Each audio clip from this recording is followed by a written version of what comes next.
এবার সেটা অসুবিধা একই বল প্রয়োগ করছি, এখানে যা বল প্রয়োগ করছি আবার এখানেও একই বল প্রয়োগ করছি, তাহলে এখানে বেশি সুবিধা কেন?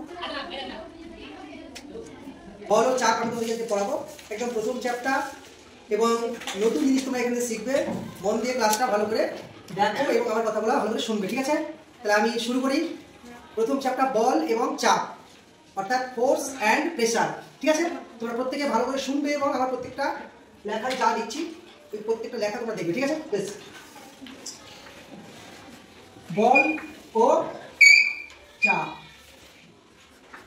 বল মানে হচ্ছে কি ফোর্স, তাই তো? বল মানে কি ফোর্স। এই বল খেলার বল নয়, কিন্তু এই বল খেলার বল নয়।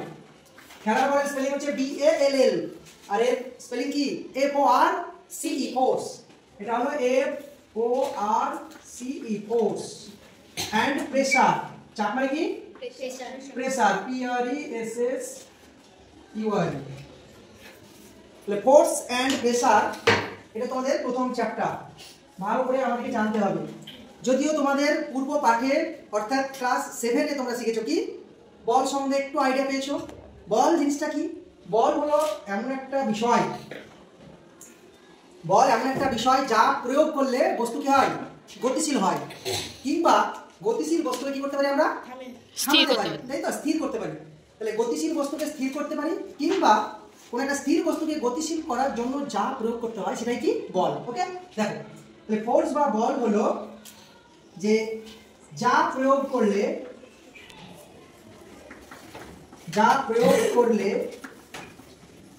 স্থির বস্তু গতিশীল হয়, স্থির বস্তু গতিশীল হয়। যা প্রয়োগ করলে স্থির বস্তু গতিশীল হয় বা গতিশীল বস্তু স্থির হয়।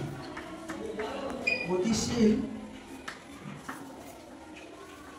বস্তু স্থির হয় বা স্থির করা যায়, স্থির করা যায়, তাকে আমরা বল বলি। প্রথমে আমাদেরকে এই বল এবং চাপের সঙ্গে বলের একটা বিশাল রিলেশন রয়েছে। সেই রিলেশন আমাকে জানতে গেলে আমাদেরকে বলটা আগে জানতে হবে, এবং বল অলরেডি তোমরা ক্লাস 7-এ জেনেছো।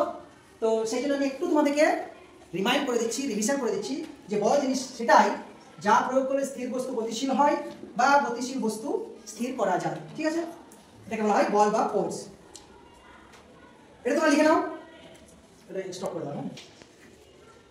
দেখো তাহলে যা প্রয়োগ করলে স্থির বস্তু গতিশীল বা গতিশীল বস্তুকে স্থির করা যায়। দেখো ধরো এটা একটা টেবিল, আমি দেখছি টেবিল, এটা কি বলতো একটা টেবিল।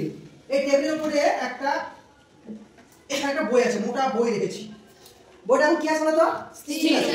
এই যে টেবিল, আমি টেবিল রেখেছি, এই টেবিলের উপরে একটা বই রেখেছি, বইটা এখন স্থির আছে। ওকে, এই বইটাকে যদি আমি গতিশীল করতে চাই, এমনি গতিশীল হবে? আমি কি যদি চলে যাবে না, তাহলে আমি কি করতে হবে, বল প্রয়োগ করতে হবে। এমন একটা জিনিস প্রয়োগ করতে হবে এখানে যাতে এখানে আসে, তাই তো? এই জাদু দিয়ে হবে না, তাহলে আমাকে কি করতে হবে, এখানে একটা বল প্রয়োগ করতে হবে। কি করতে হবে, বল। অর্থাৎ যে জিনিসটা প্রয়োগ করলে এই বস্তুটা এখানে চলে আসবে, মানে ও গতিশীল হবে, তাই তো?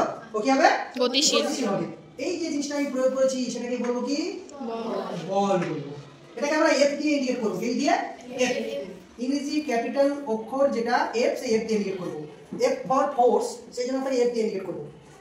অর্থাৎ এই বস্তুটাকে আমি গতিশীল করলাম, ঠিক আছে? বেশ, আরো একটা জিনিস তোমাকে উদাহরণ দিচ্ছি। যে ধরো একটা ফুটবল এখান থেকে মাঠে একটা ফুটবল এদিকে গড়ে চলে আসছে, ঠিক আছে? একটা মাঠে একটা ফুটবল কি হচ্ছে, এদিকে গড়ে চলে আসছে। এই ফুটবলটাকে তুমি জাদু মাধ্যমে থামাতে পারবে? এই ফুটবলটাকে থামাতে গেলে আমার একটা জাদু প্রয়োগ করতে হবে, সেটা কি বল। কি করতে হবে, বল। এইখান থেকে তুমি হাত দিয়ে দাও, তাহলে ফুটবলটা কি হবে, থেমে যাবে, তাই না? তাহলে এখানে একটা বল প্রয়োগ করতে হবে, তবে এখানে ফুটবলটা কি হবে, থেমে যাবে। তারপরে আমি কি করলাম, এখানে গতিশীল বস্তুটা কি করলাম, স্থির করলাম। ওকে, এই গতিশীল বস্তুটাকে স্থির করলাম, আর এখানে স্থির বস্তুটা কি করলাম, গতিশীল। তো যে জিনিসটা প্রয়োগ করেছি সেটাকে বলা হয় কি, বল বলা হয়। ওকে, তাহলে বলের কনসেপ্ট তোমরা পেয়েছো তো? বলের কনসেপ্ট তোমরা পেয়েছো। বলকে কমানো বাড়ানো যায় না? বলকে কমানো বাড়ানো যায়। আমি যদি বেশি বল প্রয়োগ করি তাহলে এটা বেশি গতিশীল হবে, আবার যদি কম বল প্রয়োগ করি তাহলে কি হবে, কম গতিশীল হবে। যেমন ধরো একটা জোরে একটা বাস আসছে, স্পিডে বাস আসছে, সেই বাসটাকে যদি থামাতে চাও, আরেকটা মোটরসাইকেল আসছে, একই স্পিডে একটা মোটরসাইকেল আসছে, ওটাকে তুমি থামাতে চাইবে, কোনটাতে বেশি বল প্রয়োগ করতে হবে বলো তো? ওটাতে। ইয়েস, বাসটাকে থামাতে গেলে বেশি বল প্রয়োগ করবো, কারণ বাসটা বেশি শক্তি নিয়ে আসছে, বেশি তোমার গতিশক্তি নিয়ে আসছে। আর বলটা এই মোটরসাইকেলটা কম গতিশক্তি নিয়ে আসছে, তাহলে বল আমরা কমানো বাড়ানো করতে পারবো। এই যে বলটাকে মাপতে পারছি, কি করতে পারছি, বলটাকে মাপতে পারছি, কম বল বেশি বল। তো এই বলের মাপার একটা একক আছে, কি আছে, একক আছে। তোমরা বলতে পারবে বলের এসআই একক কি, নিউটন। Newton, very good. বলের এসআই একক হলো নিউটন, আর সিজিএস একক কি হলো ডাইনামিক। এই তো অনেক জানো, তোমরা অনেক কিছু জানো। তাহলে আমি এটা মুছে দিয়ে তোমাদেরকে বলের এককটা লিখে দিচ্ছি। ওকে, বলের কি করবো এবার বলতো, একক। আমরা এখন চাপে যাইনি, চাপে একটু পরে যাবো। আচ্ছা, বলের একক, বল যে এককের সাহায্যে মাপা যায় সেই এককটা আমরা লিখব। যে কোনো একক মাপার তিনটে প্রসেস আছে। কটা প্রসেস আছে? তিনটে। একটা হলো এসআই একক, একটা হলো সিজিএস একক, একটা হলো এফপিএস পদ্ধতিতে একক। FPS, F for foot, P for pound, আর এস ফর সেকেন্ড। তোমরা এটা হয়তো জানো না। তো তিনটে পদ্ধতিতে আমরা বলকে মাপতে পারি। তো তোমাদের দুটো পদ্ধতি অবশ্যই জানা দরকার। থার্ড যে পদ্ধতি আমি বললাম এফপিএস পদ্ধতি, ওটা না জানলে হবে। তো এসআই পদ্ধতিতে বলের একক কি? এসআই মানে হচ্ছে ইন্টারন্যাশনাল সিস্টেম ইউনিট। কি বললাম? International system unit. এই এসআই পদ্ধতিতে বলের একক আমরা অলরেডি জেনেছি ক্লাস 7 এ। তো তাও আমরা একবার সবাই মিলে বলি, বলো তো এসআই পদ্ধতি কি? Newton. Very good, Newton. Newton কার নাম বলতে হবে? যিনি মহাকর্ষ সূত্র আবিষ্কার করেছে, তাই তো? যিনি মহাকর্ষ সূত্র আবিষ্কার করেছে, চেহারা সবাই মনে পড়ছে নিউটনের? হ্যাঁ, মাথায় বড় বড় চুল, খুব সুন্দর দেখতে, তাই না? তো নিউটনের আমরা গল্পও শুনেছি। কি গল্প বলো তো? উপর থেকে আপেল, হ্যাঁ ইয়েস ভেরি গুড, উপর থেকে আপেল পড়ছিল গাছ থেকে, যে তিনি বলেছিলেন যে আপেলটা নিচে পড়লো কি করে। সেই জিনিসটা তিনি মাথায় থিঙ্কিং করে ভাবনা চিন্তা করে আবিষ্কার করেছিল কি, মহাকর্ষ সূত্র। তো সেই নিউটনের নাম অনুসারে বলের একটা একক আমরা জানি নিউটন। কি জানি? এটাকে এন দিয়ে ইন্ডিকেট করবো। কি দিয়ে? এন দিয়ে, ইংরেজি ক্যাপিটাল লেটার এন দিয়ে ইন্ডিকেট করবো। তো বলের এসআই একক হলো নিউটন। সিজিএস একক, সিজিএস এর ফুল ফর্ম কি জানো? সিজিএস এর ফুল ফর্ম আচ্ছা আমি বলে দিই। C for centimetre, G for gram, আর S for second. Centimetre, gram, second, এই একটা পদ্ধতি আছে। সেন্টিমিটার, গ্রাম, সেকেন্ড পদ্ধতিতে বলের একক হলো ডাইন। ড্রাইভার অবশ্যই ডাইন মানে ডাকনি নয়, ঠিক আছে? ডাইন মানে ওই ডাইন না, একদম ওই ডাইন নয়, ঠিক আছে? এই ডাইনও বলের একটা একক। সম্ভবত কোনো বিজ্ঞানীর নাম নিয়ে এই ডাইনটা করা হয়েছে। এটাকে ডিওয়াইএন বলবো আমরা, ডাইন। তাহলে দুটো একক পেলাম। এদের মধ্যে রিলেশনটা আমরা পড়েছি, এদের মধ্যে একটা সম্পর্ক পড়েছি। অর্থাৎ নিউটন এবং ডাইনের মধ্যে একটা সম্পর্ক অলরেডি আমরা জানি। কে বলতে পারবে এটা? সম্পর্ক হলো all Newton is equal to 10 to the power 5 ডাইন। এই জিনিসটা বেশ, এটা তোমরা লিখে নাও প্রত্যেকে, ঠিক আছে? তাহলে বল সম্বন্ধে আমরা অনেক কিছু শিখলাম, তাই তো? অনেক কিছু মানে আরো অনেক কিছু আছে। তোমরা আস্তে আস্তে শিখবে বলের যে পুরো আইডিয়াটা, তোমরা আস্তে আস্তে ধারণা করবে এবং আরো কিছু অনেক কিছু জানবে।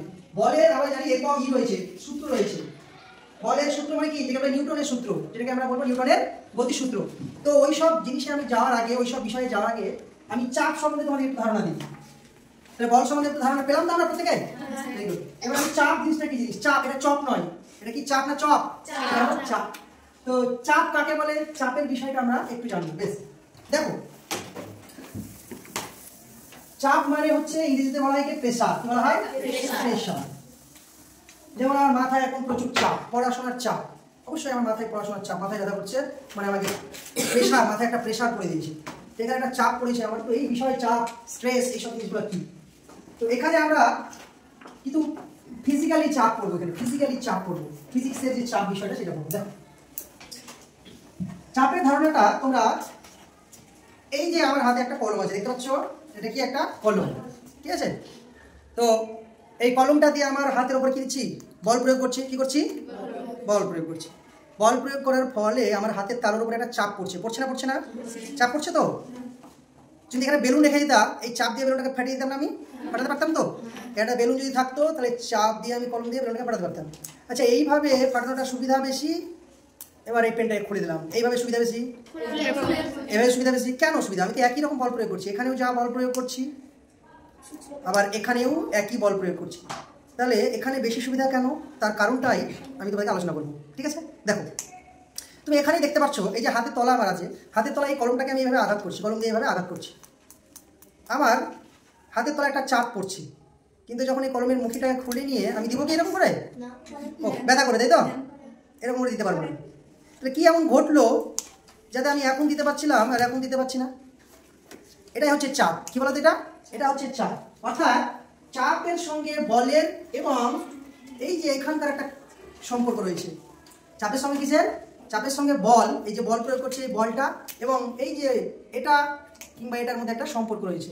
সেই সম্পর্কটা কি দেখা বলছি আমি। চাপ সমান লেখা যায় কি? চাপ সমান লেখা যায় বল বিভক্ত ক্ষেত্রফল। চাপ সমান লেখা যায় বল বিভক্ত ক্ষেত্রফল। ক্ষেত্রফল কে আমি যদি বলকে ক্ষেত্রফল দিয়ে ভাগ করি তবে আমি কি পাবো? চাপ পাবো। বলকে ক্ষেত্রফল দিয়ে ভাগ করলে কি পাবো? চাপ পাবো। অর্থাৎ চাপের সংজ্ঞা বলতে গেলে কি করবো আমি? একক ক্ষেত্রফলে যে বলটা প্রয়োগ হচ্ছে কি? চাপ। এটাকে এক করে দিলাম। একক ক্ষেত্রফলে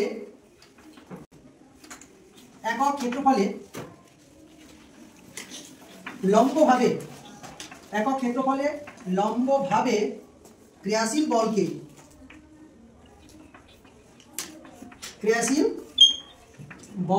চাপ বলে।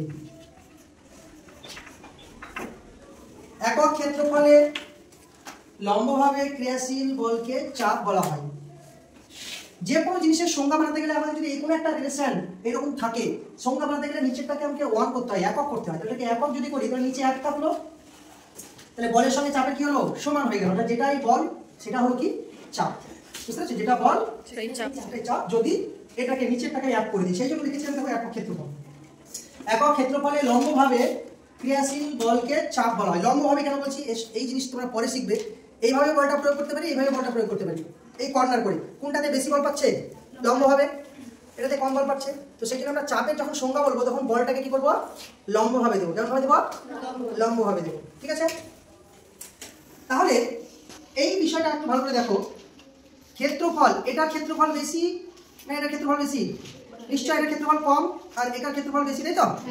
তাহলে ক্ষেত্রফল যদি বাড়াই, একই বল প্রয়োগ করছি, একই রকম ভাবে আমি এভাবে ঠুকছি, এখানে ক্ষেত্রফল বেশি আছে, এক রকমের চাপ পাচ্ছি। ক্ষেত্রফলকে কমিয়ে দিলাম, একই বল প্রয়োগ করব, চাপ বেড়ে গেল না কমে গেল?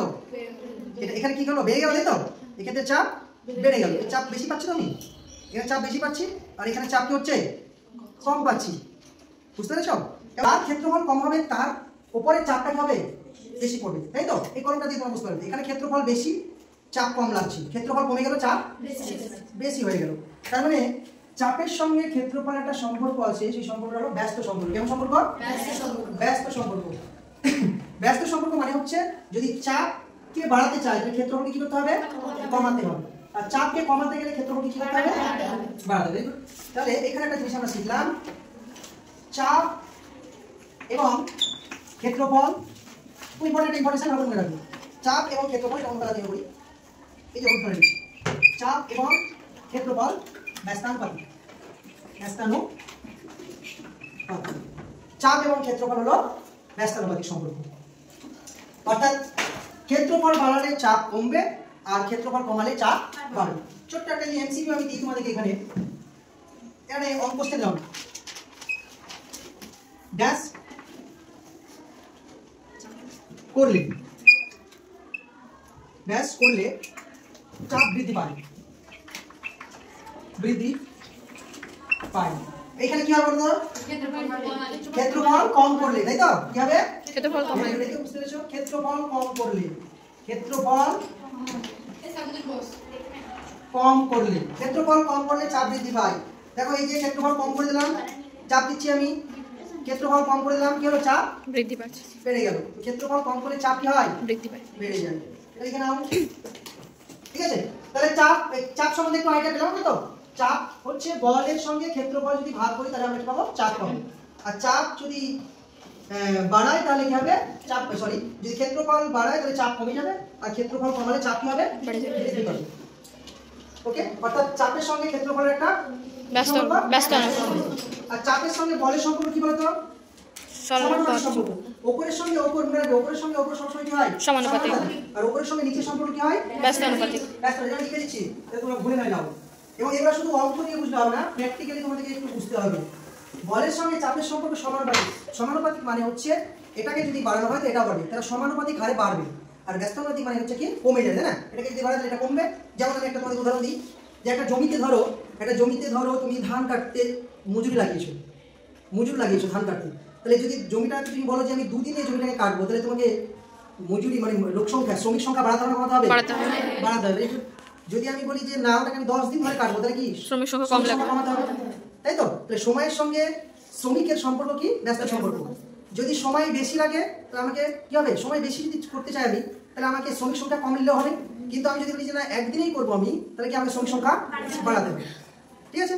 যেমন তোমাদের কথা বলি, তোমাকে ধরো আমি 50 পাতা লিখতে দিলাম, একজনকে আমি 50 পাতা লিখতে দিলাম, বললাম তোমার একটা হ্যান্ড রাইটিং করে আসো, লিখে আসো। তো তুমি একজন লিখছো, তুমি কি একজন লিখতে পারবে? পারবে না। এবার তুমি যদি বলো না আমার এই হ্যান্ড রাইটিংটা আমি 10 জন মিলে লিখবো, তাহলে সময় কম লাগবে না? কম লাগবে। তাহলে সংখ্যা বেড়ে গেলে, তোমাদের যদি সংখ্যা বেড়ে যায় তাহলে সময় কি হবে? কম হবে। এই যে কম আর একটা বেশি, দুটো রাশির মধ্যে যদি একটা কম অন্য একটা যদি বেশি হয়, এদের মধ্যে পারস্পরিক সম্পর্ক যদি এরকম হয়, তাহলে সেটা হবে কি? ব্যস্ত সম্পর্ক। যে ওপরে যদি থাকে, চাপের নিচে কিছু না, মানে কি আছে? কোণ আছে, এটা লব, এটার নিচে কি আছে? হর। তাহলে লব আর এটা লব, এদের মধ্যে সমান সম্পর্ক হয় সমানুপাতিক। কেমন হয়? সমানুপাতিক। আর এটার সঙ্গে এটা সম্পর্ক, এটা কি আছে? লব। আর এটা কি আছে? হর। পরের দিকে হর আছে। লবের সঙ্গে হরের এর সম্পর্ক কি হয়? ব্যস্তানুপাতিক।